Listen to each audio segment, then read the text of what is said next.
What's good, everybody? You got Tommy the Hammer coming at you with another horror movie review. Today, guys, I thought we would discuss the latest slasher flick, Fender Bender.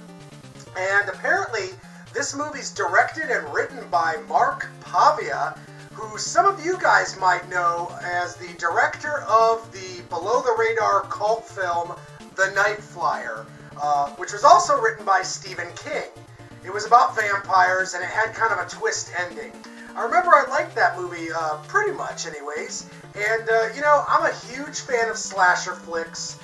There's just something about them that kind of draws me to them at the old video store. And I know some people find slasher movies to be a little predictable, but not me. I enjoy them. They're fun. They remind me of my youth from back in the day, and I always have a good time watching them. So you know what? I can't wait to check out Fender Bender. So while I give this latest one a peep, you fuckers are going to be checking out the trailer. When we get back, we're going to be discussing Fender Bender a little bit. So, don't go nowhere.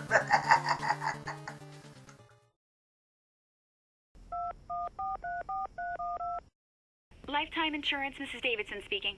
Hi, Mrs. Davidson. This is Hillary Diaz. Oh, Hillary, hi, sweetie. How are you? Actually, I'm not so fine at the moment. That's why I'm calling. Oh no. I had an accident this morning. It was the craziest thing. I took my eye off the road for one moment to change the radio station. Next thing I knew, bam, you were right on top of me. How did he get your number? It's what you're supposed to do. You give your name, you give your phone number, your address, like everything pretty much. Hi, hon, this is Mrs. Davidson calling you back from Lifetime Insurance. Is everything okay? Well, to be honest, no. Hello? Mrs. Davidson, hello?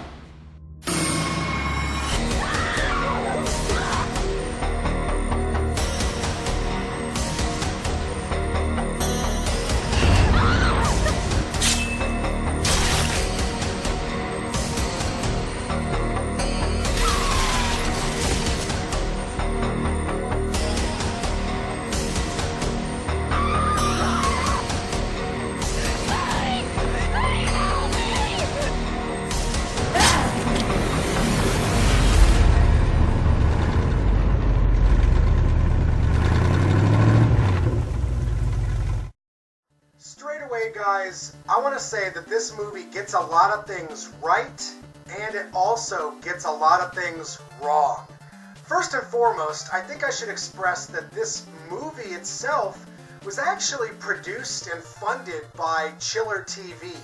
And if you're not familiar with Chiller TV, it's a basic cable television network that plays a lot of old horror movies, and sometimes they produce their own films, kind of like Fender Bender here.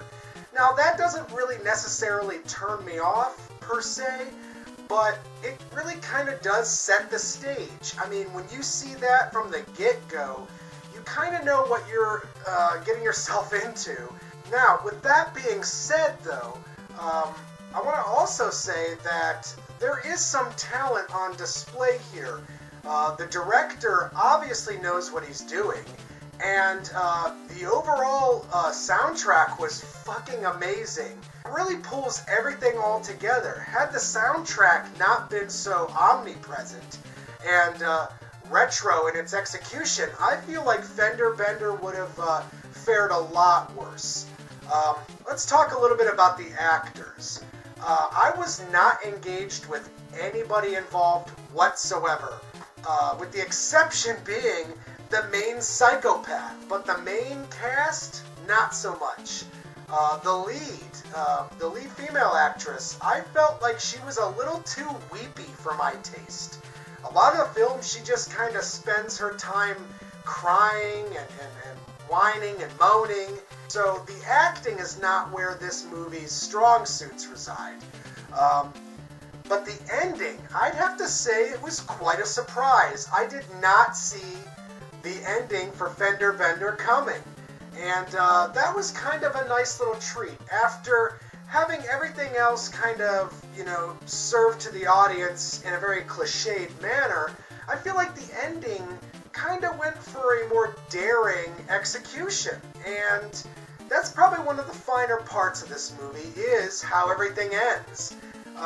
So you've got that, you've got a killer soundtrack, and you've got a director that relatively knows what he's doing. It's just a shame that this was a made-for-TV production. As it is, though, it's not. It's far from perfect. There's a lot of gripes I could give to the movie, but that soundtrack is so killer.